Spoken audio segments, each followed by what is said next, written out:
ఖమ్మం నగరంలో యువకుడి హత్య కలకలం రేపింది. 3 టౌన్ పరిధిలోని రంగనాయకుల గుట్ట ప్రాంతంలో ఇద్దరు యువకుల మధ్య జరిగిన ఘర్షణ చివరకు ఒకరి మృతికి దారితీసింది. దొండేటి శ్రీనాథ్, వేముల మధు మధ్య చోటు చేసుకున్న వివాదం తీవ్ర రూపం దాల్చింది. ఘర్షణను ఆపేందుకు వెళ్లిన మధు తల్లిని శ్రీనాథ్ నెట్టివేశాడని సమాచారం. దీంతో ఆగ్రహానికి గురైన మధు ఇంటి నుంచి కత్తి తీసుకొచ్చి శ్రీనాథ్పై దాడి చేసినట్లు పోలీసులు ప్రాథమికంగా భావిస్తున్నారు. తీవ్రంగా గాయపడిన శ్రీనాథ్ను రంగనాయకుల గుట్ట సమీపంలోని కాలువ వద్ద స్థానికులు గుర్తించారు. వెంటనే ఆసుపత్రికి తరలించినప్పటికీ అప్పటికే మృతి చెందినట్లు వైద్యులు నిర్ధారించారు.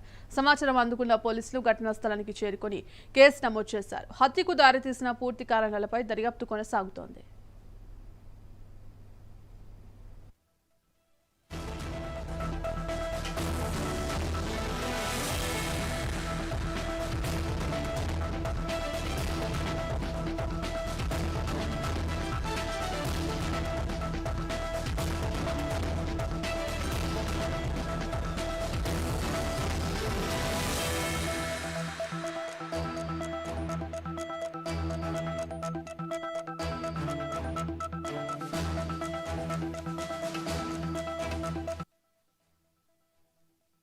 ఖమ్మం నగరంలో యువకుడి హత్య కలకలం రేపింది. 3 టౌన్ పరిధిలోని రంగనాయకుల గుట్ట ప్రాంతంలో ఇద్దరు యువకుల మధ్య జరిగిన ఘర్షణ చివరకు ఒకరి మృతికి దారితీసింది.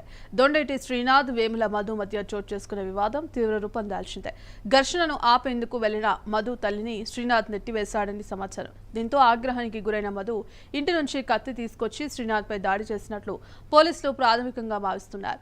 తీవ్రంగా గాయపడిన శ్రీనాథ్ను రంగనాయకుల గుట్ట సమీపంలోని కాలువ వద్ద స్థానికులు గుర్తించారు. వెంటనే ఆసుపత్రికి తరలించినప్పటికీ అప్పటికే మృతి చెందినట్లు వైద్యులు నిర్ధారించారు.